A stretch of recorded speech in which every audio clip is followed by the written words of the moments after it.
আমলারা তাদের সন্তানের জন্যে পৃথক শিক্ষা প্রতিষ্ঠান চান।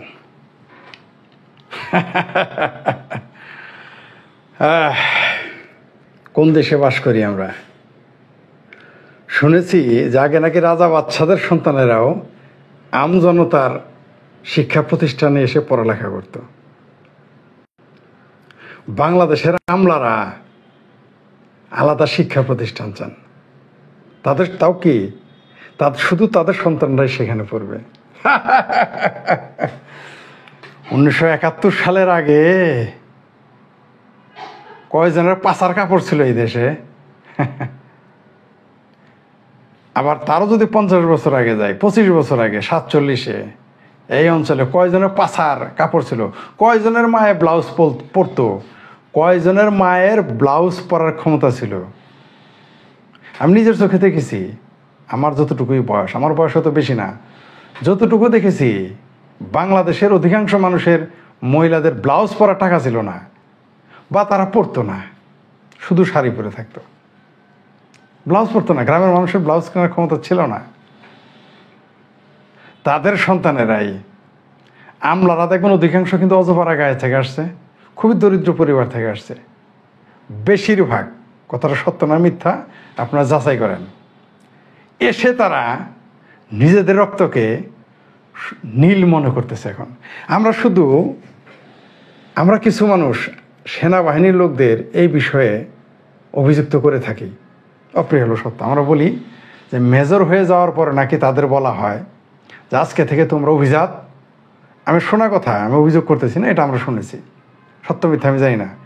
মেজর হওয়ার পর নাকি তাদের বলে যে আজকে থেকে তোমার ব্লাড ব্লু, আজকে থেকে লাল না, তুমি অভিজাত, সেই আচরণ করবা, এটা নাকি শিখিয়ে দেয়। এই ব্যাপারে আমরা যখন রাজনীতিতে হাতে খড়ি তখন বড় ভাইদের মুখে এগুলো শুনতাম। আর আজকে দেখেন এটা কারদের অভিযুক্ত করা হয়েছে। আচ্ছা মানলাম তারা জনগণ থেকে বিচ্ছিন্ন থাকে, তাদের সাথে জনগণের সম্পর্ক নাই, সেনাবাহিনীর লোকজন কর্মকর্তা এরা আসলেই তো আইসোলেটেড জনগণ থেকে, এবং তাদের তাই রাখা হয়েছে। আমার রাখা উচিত, নাহলে সমস্যা আছে, রেখেছে। তারাও যদি বলতো যে শুধু আমাদের সন্তানদের জন্য আলাদা স্কুল চাই, তাহলে আমার কোনো কথা ছিল না। কিন্তু যারা সিভিল, এরা আমলা, বাংলাদেশের আমলা, বললাম তো অধিকাংশ আসছে দরিদ্র পরিবার থেকে, যারা ভাত পেত না। অধিকাংশ আমলাকে দেখবেন তাদের বাপ মা ভাত পায় নাই, নিজেরা খাবার পায় নাই। তারা আজকে আমলা হয়ে বলতেছে তাদের সন্তানদের জন্য আলাদা শিক্ষা প্রতিষ্ঠান করতে হবে। প্রধানমন্ত্রী, মুখ্য সচিব খোদ প্রধানমন্ত্রীর সামনে তাগুলো প্রস্তাবনা দেয়। কত জঘন্য মনমানসিকতার, কতটুকু সামন্তবাদী চেতনা থেকে এরা এইভাবে প্রস্তাবটা দিয়েছে। তাদের অনেক প্রস্তাব আমি পড়েছি, সবগুলোই প্রস্তাব ভালো, কোনো সন্দেহ নেই। তাদের 2-1টা প্রস্তাবের পরিবর্তন করা যেতে পারে, 2-4টা। তাদের 24টি প্রস্তাবের মধ্যে তাদের কিছু প্রস্তাবে চমৎকার প্রস্তাব আছে, যে শিবসের নামে নাকি কার্জন এক বিজ্ঞানীর নামে শিক্ষা প্রতিষ্ঠান করতে বলা হয়েছে। ময়মনসিংহের যানজট নিয়ে কথা বলা হয়েছে। হাসপাতালের ডাক্তার নার্সদের আবাসন ব্যবস্থার গুরুত্বের কথা বলা হয়েছে। Very good. ডাক্তারদের জন্যে, নার্সদের জন্য সর্বোত্তম ব্যবস্থা করা উচিত, কোনো সন্দেহ নাই। আমি মনে করি যে কোনো দেশের পুলিশ, আইন শৃঙ্খলা বাহিনী রক্ষাকারী, পুলিশ মানে এই ধরনের যারা আছে, শিক্ষক এবং ডাক্তার, এদের সর্বোচ্চ সুবিধা দেওয়া উচিত। এটা আমি মনে প্রাণে বিশ্বাস করি এবং তা আমি কামনাও করি। কারণ এরাই হচ্ছে একটা জাতিকে টিকিয়ে রাখে। যাই হোক, সেটা বলছিলাম। আমলা, কোন আমলা এরা? এদের এত পাওয়ার কোত্থেকে আসে এই ধরনের কথা বলার? এই ধরনের সামন্তবাদী চিন্তা কিভাবে আসলো তাদের? ওই যে কারণ একটাই ছিল, দরিদ্র, নিঃস্ব, নিপীড়িত, লাথিচোদই খেয়ে এরা পড়ালেখা করছে বেশিরভাগ। আমি সবার কথা বলতেছি না, বেশিরভাগ। এই লাথিচোদই খাওয়া হাবাতিলগুলো যখন সচিব হয়ে যায়, যদিও ঘুষ না খেত, তাদের কাছে কেউ মেয়ে বিয়ে দিত না। আমি সরকারি কর্মকর্তা অন্যদের কথা বাদ, অন্য কর্মচারী বাদ, যারা যে আমলা হয়েছেন না, চ্যালেঞ্জ করলাম। একজন টিওনো বলেন আর ইউনো বলেন, ছোট আমলাকেই ধরলাম, যদি ঘুষ না খান আপনার কাছ থেকে মেয়ে বিয়ে দিবে না। কিন্তু যদিও আপনার পিয়নটাও আমি জানি যে টিউনের একজন পিয়নের কাছে সমাজের একজন উচ্চতর ব্যক্তি তার মেয়েকে বিয়ে দিতে রাজি। কেন দেয়? ঘুষের কারণে, ক্ষমতার অপব্যবহারের কারণে। আপনি টিউনও সর্বনিম্ন সচিব, মানে সচিবদের প্রাইমারি স্কুলের ছাত্র আর কি। আপনার ক্ষমতার উৎস কোথায়? সমস্তই তো আপনি অবৈধ ক্ষমতা ব্যবহার করেন, অপব্যবহার করেন। গমচোর চেয়ারম্যানদের সারাদিন গমচোর বলেন, শিক্ষক বা অন্যান্যদের দুর্নীতিবাজ বলেন। পার্সেন্টেজ টিওনরা খায় না? টিওনকে পয়সা না দিয়ে চেয়ারম্যান গমচুরি করে। চেয়ারম্যানদের যে আপনারা গমচোর বলেন, আমাদের বাংলাদেশে এক নামে সবাই যে জানে চেয়ারম্যান গমচোর। আমার না ভাইস চেয়ারম্যান, সে ভারপ্রাপ্ত চেয়ারম্যান ছিল, সে জেল খেটেছিল, ঠিক আছে, এরশাদের আমলে গমচুরের অপরাধে। বুঝতে পারছেন? সবকেই গমচোর বলে, এবং বাংলাদেশের আমরা গমচোরই জানি যে চেয়ারম্যান মানে গমচোর। কিন্তু শেয়ারটাকে খায়। টিওনকে আপনি পার্সেন্টেজ না দিয়ে, চেয়ারম্যান তো দূরের কথা, চেয়ারম্যানের বাবার ক্ষমতা আছে 100টা গম চুরি করার। টিওনকে পার্সেন্টেজ না দিয়ে কথাগুলো বলতাম না, বলতে বাধ্য করলেন আপনারা, বাধ্য করলেন। আমরা নেতাদের গালি দেই, চেয়ারম্যান মেম্বারদের গালি দেই, ছাত্র নেতাদের দুর্নীতিবাজ বলি, ড্রাগের ডিলার বলি, ইত্যাদি বলি, অকাম কুকাম করতেছে, সত্য এগুলো। কিন্তু এই যে আমলারা নিজের সন্তানদের জন্য শিক্ষা প্রতিষ্ঠান চাইলেন, কতটুকু মগজ পচে গেলে বা আভিজাত্য চলে, অহংকার আত্মহংকার চলে এলে এই কথাটা বলতে পারে। যেহেতু আমলারা বলেছে, এটা বাংলাদেশে একদিন হওয়ার সম্ভাবনা খুব বেশি। কারণ সরকার বাংলাদেশে মৌলবাদী শক্তি, আমলা এবং সেনাবাহিনীর হাতে জিম্মি। বাংলাদেশের সরকার, সেটা যেটাই আসুক, আবারও বলি, 3টা জিনিসের কাছে বাংলাদেশ সরকার জিম্মি। শুধু বাংলাদেশ না, অনেক রাষ্ট্রই। মৌলবাদী শক্তি, আমলা এবং সেনাবাহিনী, 3টার হাতে জিম্মি। তাই এরা যা চাইবে তা কুন ফাইয়া কুন বলার সাথে সাথে হয়ে যাবে, হওয়ার সম্ভাবনা খুব বেশি আমরা দেখতেছি। তারা কত সুন্দর সুন্দর প্রস্তাবগুলো দিয়েছে, আমরা সমর্থন করতে পারতাম, তাদের পক্ষে কথা বলতে পারতাম। কিন্তু তাদের আসল উদ্দেশ্য ভালো প্রস্তাবের মধ্যে যে 24 নাম্বার, যে আমাদের সন্তানদের জন্য। তাহলে কি আপনাদের সন্তানদের জন্য টয়লেট আলাদা নাকি? আপনাদের টয়লেট সন্তানদের জন্য কি? তাহলে কি আর বলবো। আপনাদের সন্তানদের জন্য বিবাহ যাদের করাবেন, মেয়ে হলে তাদের সন্তান, মেয়ে আপনাদের আমলারা যার ছেলেকে বিয়ে করাবেন, সেই সকল মেয়ের যৌনাঙ্গ কি আলাদা লেভেলের তৈরি? আপনাদের যে মেয়েদের বিয়ে দিবেন, যে সমস্ত আমলারা আপনাদের মেয়েদের অন্যদের কাছে বিয়ে দিবেন, সেই সমস্ত পুরুষ পাত্রের কি যৌনাঙ্গটা আলাদা জিনিস দিয়ে তৈরি? আমরা জানি আপনারা ভাত খান না, পানি খান না, তাই না? ভাত পানি শুধু আমরাই খাই, আপনারা বেহেশতে থেকে মান্না সালোয়া খান। আমি বারবার বলি, দুর্বল যদি সবল হয়, তার অত্যাচার সবচেয়ে বেশি। তার সর্বশেষ দৃষ্টান্ত হচ্ছে বাংলাদেশের আমলারা। এরা দরিদ্র পরিবার থেকে উঠে এসে, নিঃস্ব পরিবার থেকে উঠে এসে সামন্তবাদ কায়েম করতে চায়। এটা টোটালি একটা সামন্তবাদ দিয়ে চিন্তা চেতনা, গণতান্ত্রিক চিন্তা তো নয়ই। একটা গণতান্ত্রিক রাষ্ট্রের ন্যূনতম গণতন্ত্রের প্রতি শ্রদ্ধাবোধ থাকলে এই সমস্ত দুর্নীতিবাজ ঘুষখোর আমলারা প্রস্তাবিত দেওয়ার সাহস করতো না। এরা এত টাকা দুর্নীতি করে অর্জন করেছে যে টাকার মোহে এবং টাকার গরমে নিজের সন্তানদের জন্য আলাদা শিক্ষা প্রতিষ্ঠান চায়, শুধু টাকার গরমে। কালকে যদি এদের ঘুষ খাওয়াটা বন্ধ করে দেন, তাহলে সরকারি প্রাইমারি, এখন তো বুঝতে পারছেন যে প্রাইমারি স্কুলে কেন পড়ালেখা হয় না। এই সমস্ত আমলাদের কারণে বাংলাদেশের আমজনতার উন্নয়ন ঘটে না। কারণ এরা নিজের পরিবার, নিজের সন্তানদের নিয়ে ব্যস্ত। এই আমলাদের হওয়ার উচিত ছিল, এরা হচ্ছে জনগণের কামলা হওয়ার কথা ছিল, কিন্তু তা না, এরা জনগণের প্রভু হয়ে গেছে। বঙ্গবন্ধু এদেরকে বলেছিলেন, তোমাদের বেতন হয় কৃষক থেকে, তোমাদের বেতন হয় শ্রমিক থেকে। সে আমলাই আজকে বাংলাদেশে শেখ হাসিনা সরকারের আমলে আমাদের মাননীয় প্রধানমন্ত্রী শেখ হাসিনার উপস্থিতিতে, বঙ্গবন্ধুর উপস্থিতিতে বলতেছে যে তারা সন্তানদের জন্য আলাদা শিক্ষা প্রতিষ্ঠান চায়।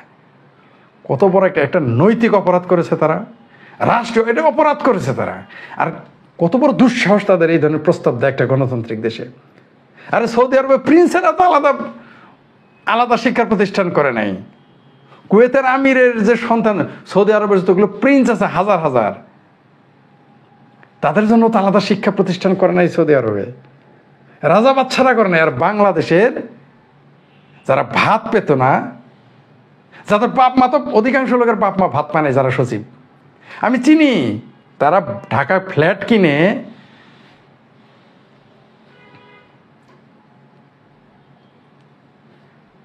আমি অনেক ধনী লোককে চিনি, ঢাকায় ফ্ল্যাট কিনে নিজেকে জমিদার ঘোষণা করে। অথচ তারা কিছুদিন আগে ভাত পায় নাই।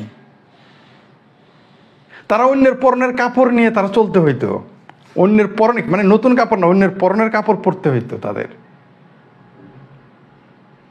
তারা সচিব হয়ে, আমলা হয়ে কি ধরনের কথাবার্তা বলে! যে প্রস্তাব দিছে তা তো শাস্তি হওয়া উচিত।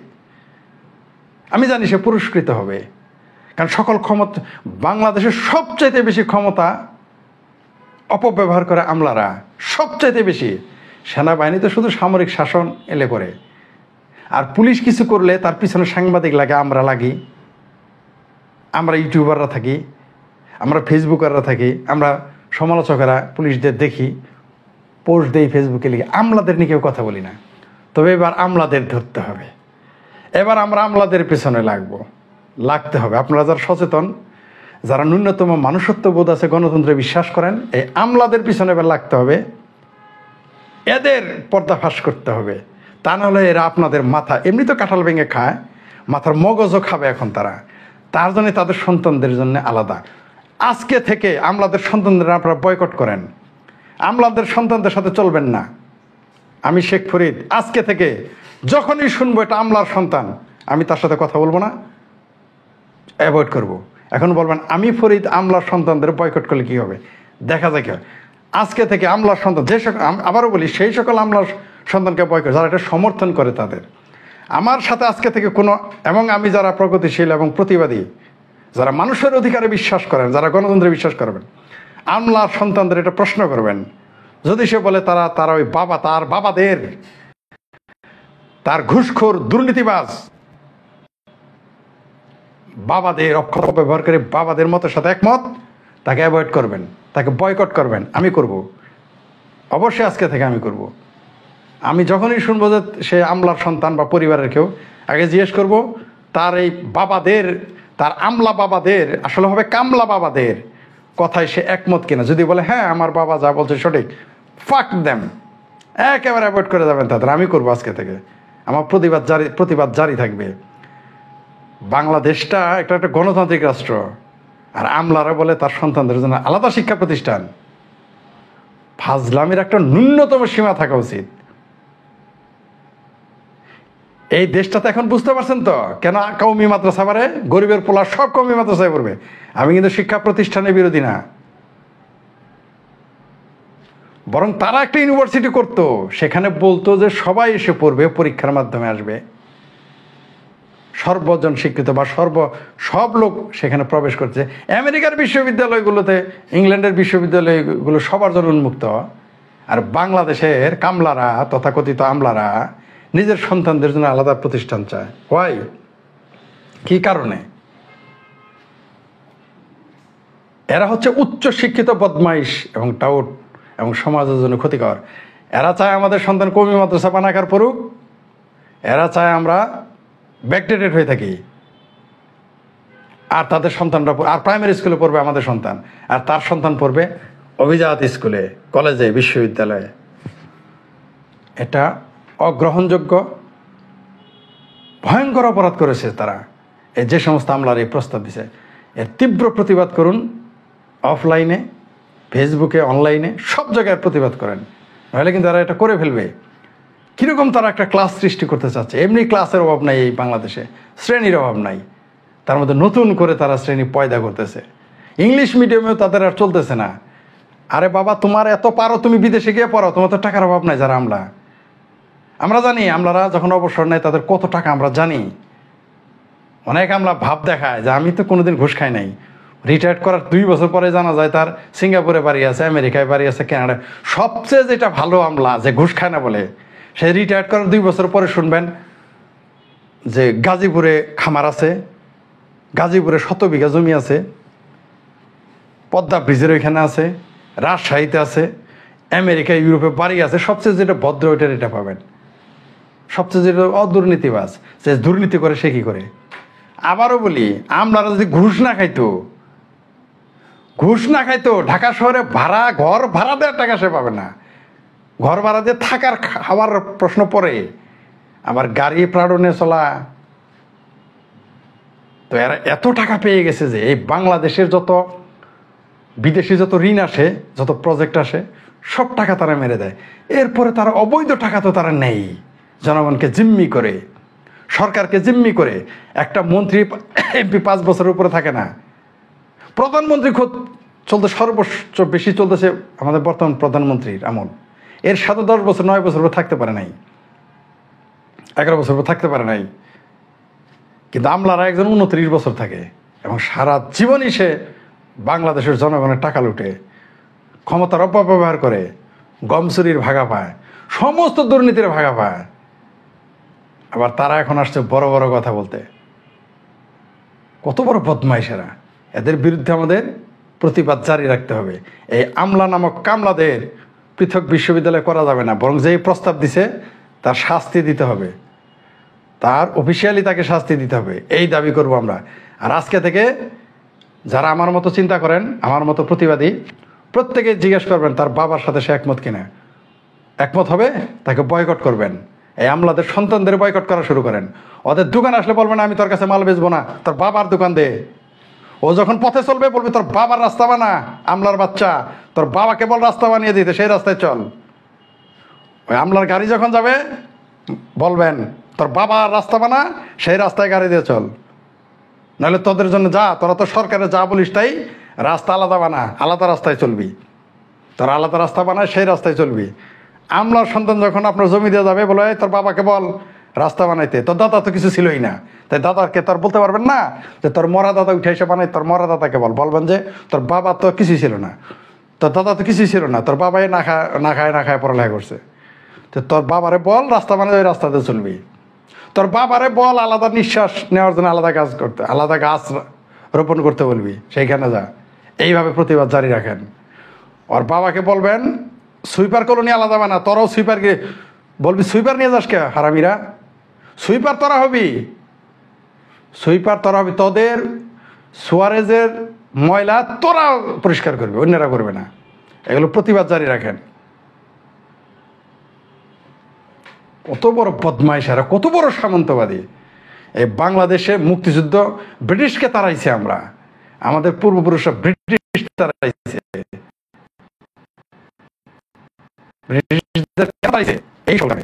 পাকিস্তানিদের কেন তাড়াইছে? এই সকল কারণে। আর স্বাধীন বাংলাদেশের আমলারা তাদের আলাদা স্কুল চায়, আলাদা শিক্ষা প্রতিষ্ঠান চায়। তার জন্য দেশের প্রধানের সামনে, নির্বাহীর সামনে এই দুঃখ, এই লজ্জা কোথায় রাখবো আমরা? এই সমাজ, এই রাষ্ট্র কতটুকু পচে গেলে এই ধরনের চিন্তার উদ্বেগ মানে উত্থান হয়। একদিকে দেশে প্রাইমারি স্কুলের এখন তো বুঝতে পারছেন কেন শিক্ষা ব্যবস্থার ডেভেলপ হয় না, কেন রেলের ডেভেলপ হয় না, যোগাযোগ ব্যবস্থার উন্নতি হয় না, এখন বুঝতে পারছেন তো। ওগুলো উন্নয়ন হয় যেগুলো সরাসরি সরকারের নির্বাহী শক্তি প্রেশার দেয়, সেটা উন্নয়ন হয়। আপনারা চায় না এগুলো, কারণ তারা জানে তাদের সমস্যা নাই। বাংলাদেশে গাছ একটাও না থাকলে আমলাদের কিছু হবে না, তারা এসিতে থাকবে, তাদের সমস্যা নাই। তারা তাপমাত্রা তাদের জন্য থাকবে, তাদের ঘরে তাপমাত্রা থাকবে, প্রয়োজন তারা যে স্কুলে পড়াবে তাদের স্কুলই আলাদা, তাদের আর সমস্যা কি? তাদের গোরস্থান আলাদা। আমলাদের বলবেন তাদের গোরস্থান আলাদা করতে, ওইখানে কবর দিতে। আমলাদের জন্য আলাদা মসজিদ বানায় দেন, মসজিদে দিবেন না নামাজ পড়তে, কারণ তোরা আলাদা জায়গায় নামাজ পড়, তোদের জন্য আলাদা মসজিদ। আমলার সন্তানদের বলবেন তোরা কোনো মসজিদ মন্দিরে আসবি না। আমি আজকে থেকে কোনো আমলার সন্তানকে মসজিদ মন্দিরে যেতে যদি আমি চিনি, আমি জিজ্ঞেস করবো তার বাবার সাথে একমত যদি হয়, তাহলে বলবো আলাদা মসজিদ মন্দির বানাও, আলাদা গির্জা বানাও, সেখানে যাও, সেখানে গিয়ে তোমরা প্রার্থনা করো, কারণ তোমরা তো অভিজাত। ক্ষুদা পাল্টায় পালাও, আমলাদের ক্ষুদাও আলাদা করো। আমলারা কি ক্ষুদাও বদলাবে নাকি? নতুন ক্ষুদা আমদানি করবে নাকি? নতুন ভগবান আমদানি করবে নাকি আমলারা? তাদের জন্য তো এখন তাই দরকার মনে হয়। নাকি আলাদা ধর্ম নিয়ে আসবে, নতুন ধর্ম পয়দা করো তোমরা, যাও, তোমাদের জন্য হিন্দু ধর্ম চলবে না, তোমাদের জন্য ইসলাম ধর্ম চলবে না, তোমরা আলাদা ধর্ম বানাও। চিন্তা করে দেখেন তাদের এই আমলারা কত জঘন্য হলে এই ধরনের চিন্তা করে যে আলাদা শিক্ষা প্রতিষ্ঠান